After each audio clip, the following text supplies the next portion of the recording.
Dear students, plus 2 maths, chapter 12, discrete mathematics, தனிநிலை கணிதம், exercise 12.1, பயிற்சி 12.1. இது வந்து third sum. Let star b defined on R by a star b is equal to a plus b plus ab minus 7. Is star binary on R? If so, find 3 star minus 7 by 15. இது ரொம்ப இம்பார்ட்டண்ட்டான 3 mark question, maybe கேட்கக்கூடிய question. அதனால் இது ரொம்ப நல்லா தெரிஞ்சு வச்சுக்கோங்க. ஏ ஸ்டார் பி எப்படி டிஃபைன் பண்ணியிருக்காங்கன்னா A plus B plus AB minus -7 for all A comma B in R. ஏன்னா -7 வந்து ஆரில் இருக்குன்றது நமக்கு தெரியும். இப்போ ஆரில் ப்ளஸ்ஸு பைனரி, மல்டிப்ளிகேஷனும் பைனரி, மைனஸும் பைனரி ஆன் ஆர் அப்படின்னு எழுதிடுறோம். அதனால் இப்போ 2 எலிமெண்ட் ஏ கமா பி ஆரில் எடுக்கும்போது ப்ளஸ் இது, அதனால அது பைனரி, மல்டிப்ளிகேஷன் பைனரி, மைனஸும் நமக்கு பைனரின்னு தெரியும். அதனால் இது ஆல் டுகெதர் இந்த எலிமெண்ட் வந்து நம்ம எங்கே இருக்கும் அப்படின்னு பார்த்திங்கன்னா ஆரில் இருக்கும். For all A comma B in R. Therefore இது எல்லாமே இருக்கிறதுனால இந்த ஏ ஸ்டார் பி அப்படின்றது ஒரு சிங்கிள் எலிமெண்ட் தான். இது எல்லாமே நமக்கு ஆட் பண்ணால் ஒரு சிங்கிள் எலிமெண்ட்டாக வந்துடும். அது எதில் இருக்கும்னா ஆரில் இருக்கும். அதனால் is star binary on R அப்படின்னு கேட்டிருக்காங்க. Yes, star is binary on R. எப்பயுமே கேட்குற கொஸ்டினுக்கு தகுந்த மாதிரி நம்ம ஆன்சர் எழுதணும். இப்போ அப்படி இது பைனரினா இதனோட வேல்யூ என்ன அப்படின்னு கேட்டிருக்காங்க. 3 star -7 by 15 equal to 3 plus அதாவது ஏ ப்ளஸ் பி, இது வந்து ஏ, இது வந்து பி, ப்ளஸ் ஏபி 3 × -7 by 15 -7.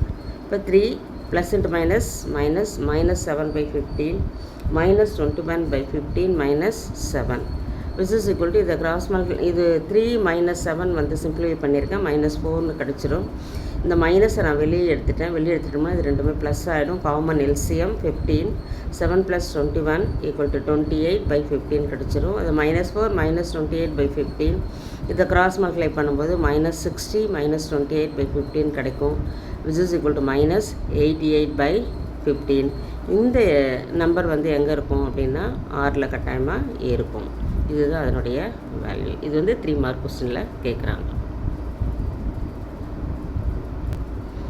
இந்த கொஸ்டினும் ஒரு 3 மார்க் கொஸ்டின் தான். 4th sum. Let a is equal to a plus √5 into b for all ab in z. Check whether the usual multiplication is a binary on a அப்படின்னு சொல்லி கேட்டிருக்காங்க. இப்போ நம்ம ஏ வந்து கொடுத்துருக்கிற ஏல இருக்கிற எலிமெண்ட்ஸ் எல்லாமே இந்த செட்டப்பில் தான் இருக்கும். அப்போ ஒரு எலிமெண்ட் எக்ஸ் இஸ் ஈக்குவல் நான் எப்படி எடுத்துக்கிறேன்னா a + √5 பின்னு எடுத்துக்கிறேன். இன்னொரு element y is equal to c + √5 × d, எக்ஸும் ஒய்யும் ஏல இருக்கும். இப்போ நான் ஆர்டினரி மல்டிப்ளிகேஷன் அப்படின்றதுனால xy அப்படின்னு எடுத்துக்கிறேன். எக்ஸ் வந்து a + √5 × b, y வந்து c + √5 × d. இது ரெண்டுத்தையும் நான் மல்டிப்ளை பண்ணும்போது a × c ac, a × √5d வந்து √5 கான்ஸ்டன்ட் முன்னாடி போட்டுட்டு ad ப்ளஸ் அதே போல் √5 bc, b × c வந்து √5 × bcன்னு வந்துடும். லாஸ்ட் டேர்ம் மல்டிப்ளை பண்ணும்போது √5 × √5 வந்து 5, b × d வந்து bdன்னு வந்துடும். இப்போது இந்த ரெண்டு நம்பரையும் நம்ம ஒன்றா ஆட் பண்ணிக்கலாம். ac + 5 × bd plus √5 × ad plus bc. இப்போ இது வந்து கட்டாயமாக பியும் ஏபி வந்து எதில் இருக்குன்னா இசட்டில் இருக்குது அப்படின்னு சொல்லியிருக்காங்க.